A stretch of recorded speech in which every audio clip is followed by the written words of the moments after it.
Bonjour, mon nom est Johan Hulloa. Je suis en charge des aspects techniques lors des phases d'avant-vente chez LexisNexis Risk Solutions.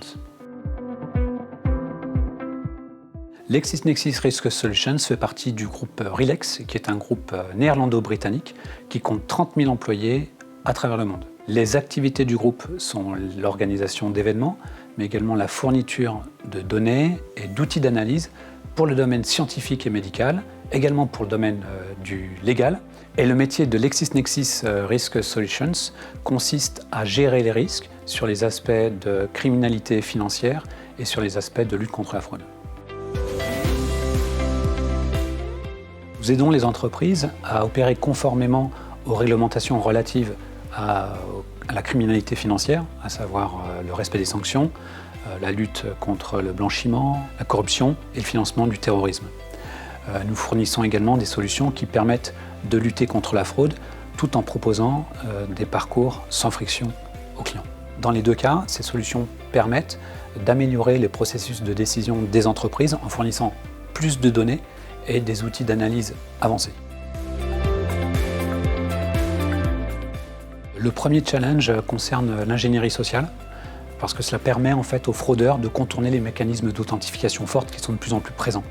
Donc le fraudeur en fait va appeler la victime et va la convaincre de réaliser les actions frauduleuses à sa place. Donc c'est la victime qui va s'authentifier, qui va réaliser les actions frauduleuses. Il va vraiment être important, primordial, d'être en mesure de détecter cette typologie de fraude. Le deuxième challenge est en lien avec la création de comptes et les abus. Donc on voit qu'il y a moins de fraude au paiement grâce à l'authentification forte, mais on voit aussi que beaucoup de fraudeurs se reportent donc sur les abus. Donc en fait, ils vont indiquer qu'ils n'ont pas reçu la marchandise ou ils vont renvoyer de la marchandise qui n'est pas celle qu'ils ont reçue. Et pour pouvoir en fait tirer bénéfice de ce type de fraude, ils vont devoir créer un grand nombre de comptes. Donc le challenge va consister à être en capacité à détecter ces créations de comptes frauduleuses, même si les données métiers qui ont servi pour ces créations de comptes sont totalement différentes. Et enfin, le troisième challenge, qui n'est pas nouveau mais qui va devenir de plus en plus important, est lié à l'expérience utilisateur.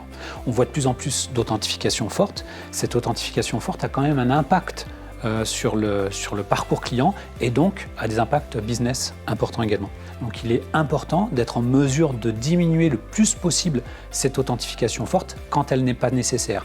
Et fort heureusement, dans un très grand nombre de cas, puisque la grande majorité des transactions sont légitimes, ces authentifications fortes ne sont pas nécessaires. Donc le challenge va être d'être en mesure de reconnaître les utilisateurs légitimes afin de ne pas les challenger.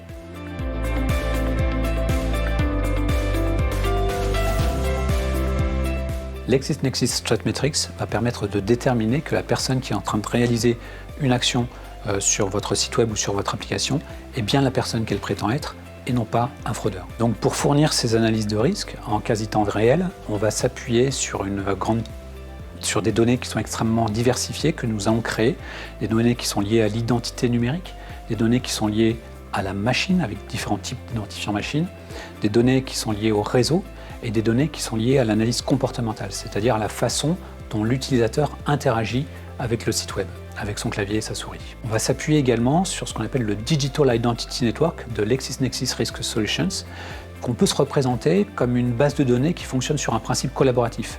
Donc chaque client vient chercher de la donnée sur ce réseau et chaque client contribue à enrichir, à rendre ce réseau plus puissant. Donc à chaque transaction que nous analysons, ce réseau devient plus puissant. Et à titre d'exemple, nous avons traité 75 milliards de transactions l'année passée. Le troisième point qui est très important, une fois qu'on a toutes ces données qui sont très intéressantes, qui sont diversifiées et riches, eh bien, il faut être en capacité d'analyser. Donc on a un moteur de règles extrêmement flexible, extrêmement puissant, sur lequel nos clients ont un contrôle total et qui va pouvoir, ces règles vont pouvoir être améliorées, optimisées avec des process de machine learning. Et enfin, le quatrième point, ce sont nos services professionnels. Donc systématiquement, lors des phases d'implémentation, nous allons épauler nos clients pour qu'ils n'aient pas à se poser la question de savoir comment ils vont faire les choses, mais ils vont juste nous indiquer en fait quels sont leurs objectifs et nous, on va tout mettre en œuvre pour atteindre ces objectifs. D'autre part, nous sommes capables d'accompagner nos clients tout au long du cycle de vie de la solution, parce qu'on sait que la fraude est une problématique qui est en constante évolution. En permettant de mieux reconnaître les utilisateurs légitimes et en ayant plus de contexte pour lutter contre la fraude, ThreatMetrix va permettre de diminuer les faux positifs, mais également de diminuer les coûts opérationnels.